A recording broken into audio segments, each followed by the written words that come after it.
Em nome do Pai, e do Filho, e do Espírito Santo. Amém. Que Deus te abençoe. É muito bom estarmos aqui juntos para mais uma meditação da palavra. Quero meditar com você Lucas capítulo 12, versículo de 13 a 21.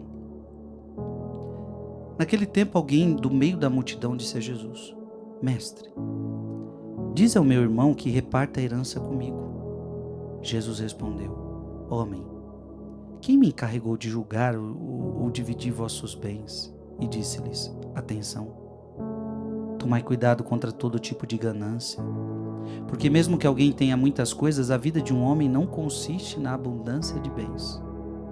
E contou-lhes uma parábola. A terra de um homem rico deu uma grande colheita. Ele pensava consigo mesmo: o que vou fazer? Não tenho onde guardar minha colheita? Então resolveu: já sei o que fazer. Vou derrubar meus celeiros, construir maiores. Neles vou guardar todo o meu trigo, junto com os meus bens. Então poderei dizer a mim mesmo: meu caro, tu tens uma boa reserva para muitos anos. Descansa, come, bebe, aproveita. Mas Deus lhe disse: louco, ainda nesta noite pedirão de volta a tua vida. E para quem ficará o que tu acumulaste? Assim acontece com quem ajunta tesouros para si, mas não é rico diante de Deus. Palavra da salvação. Minha gente, que palavra forte é essa?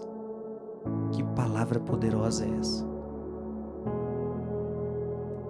Porque o ser humano de hoje, veja qual é a problemática do evangelho. Tem uma herança e vocês estão brigando por causa de herança. Nada muito comum com os dias de hoje, né? Quantas famílias divididas, quantas famílias em brigas por causa de herança, por causa de dinheiro.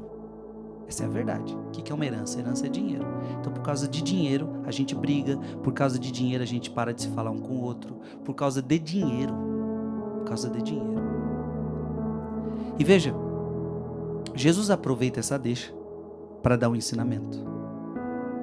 Homem, tomai cuidado contra todo tipo de ganância. Então, isso é muito prejudicial para a sua alma quando você fica ganancioso, quando você quer mais do que o necessário para viver. Porque a gente precisa de dinheiro? Precisamos. Precisamos de uma casa, precisamos muitas vezes de um carro para deslocar para cá, para lá. Você precisa de comida, você precisa de roupa. A gente precisa de muita coisa, isso é verdade.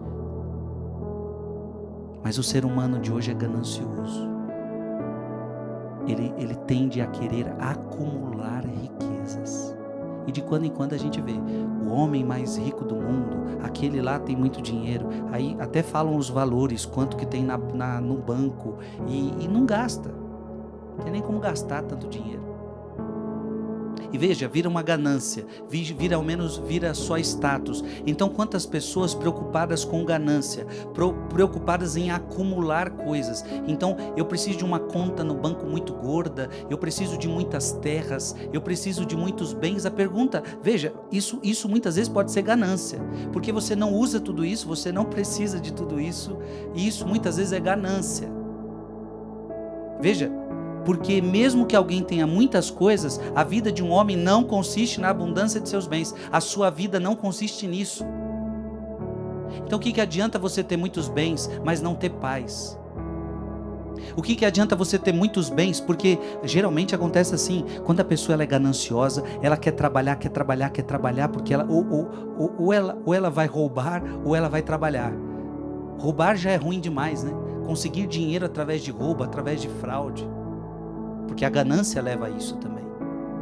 Mas tem muita gente que vai conseguir honestamente, mas a sua ganância, vamos dizer, sua ganância é honesta, ela trabalha, só que ela por trabalhar tanto, por ter tanta ganância, ter que ter tantos bens, tanto acúmulo de dinheiro, ela já não reza, ela não busca Deus. E o que adianta tudo isso? A vida de um homem não consiste na abundância de bens. E Jesus fala. Ele começa a contar uma parábola de alguém que acumulou muita coisa, de alguém que começou a acumular bens. Só que E veja, e a pessoa tens uma boa reserva para muitos anos, e é o que muita gente luta. Eu preciso estar confortável, eu tenho uma boa reserva para muitos anos, e para fazer isso, eu não tive tempo para rezar, eu não tive tempo para buscar Deus, eu não tive tempo para fazer o bem para as pessoas, porque a minha vida foi acumular riqueza, a minha vida foi encher a minha conta. Para quê? Para eu descansar, para eu comer, para eu beber, para eu aproveitar a vida. Quantas pessoas estão vivendo assim? Pensando só em descanso, em aproveitar a vida, em acumular riquezas e bens materiais. Nem você consegue desfrutar tudo isso. E aí Jesus fala: louco, ainda esta noite pedirão contas da tua vida, e para quem ficará tudo que você acumulou? Então veja, você acumula e esquece que um dia você vai morrer. E aí? De que serviu ir atrás de tantos bens materiais, se a morte vai tirar tudo isso de você, se tudo isso é passageiro? Mas o que é o pior? Repito, a gente precisa de bens materiais, a gente precisa de dinheiro, mas eu estou falando que a gente precisa do necessário. Eu estou falando aqui do supérfluo, eu estou falando aqui do exagero, eu estou falando aqui da ganância. E tem muita gente gananciosa que acumula e não precisa, acumula. E aí o que acontece? Assim acontece com quem ajunta tesouros para si mesmo, mas não é rico diante de Deus. Ai, aqui está o problema. Se a pessoa ela é rica, sem tirar Deus da jogada, tá ok. Significa inclusive que ela não está esbanjando, que ela não está na ganância, que a sua riqueza é para fazer o bem, e a sua riqueza não tirou Deus da sua vida. Os bens que ela tem, o trabalho que ela tem, não tirou Deus da sua vida. Deus sempre esteve em primeiro lugar. Então isso está ótimo. Não é pecado ser rico. Não é pecado ser rico quando é trabalho honesto e quando não se tira Deus da jogada. Agora qual é o problema? É quando eu vou acumulando riquezas, quando eu vou acumulando riquezas, ganância, e para isso eu tenho que tirar, eu não tenho tempo para Deus, eu não tenho tempo para nada, e aí você é rico para si mesmo, mas não é rico diante de Deus. E você esqueceu que um dia você vai morrer e que a tua riqueza material não conta para nada. E o que vai contar depois da sua morte é a tua riqueza diante de Deus. Por isso há muitos pobres que são ricos e há muitos ricos que são pobres. Que Deus te abençoe, que a gente avalie que precisamos ser ricos diante de Deus. Pai, Filho, Espírito Santo. Amém.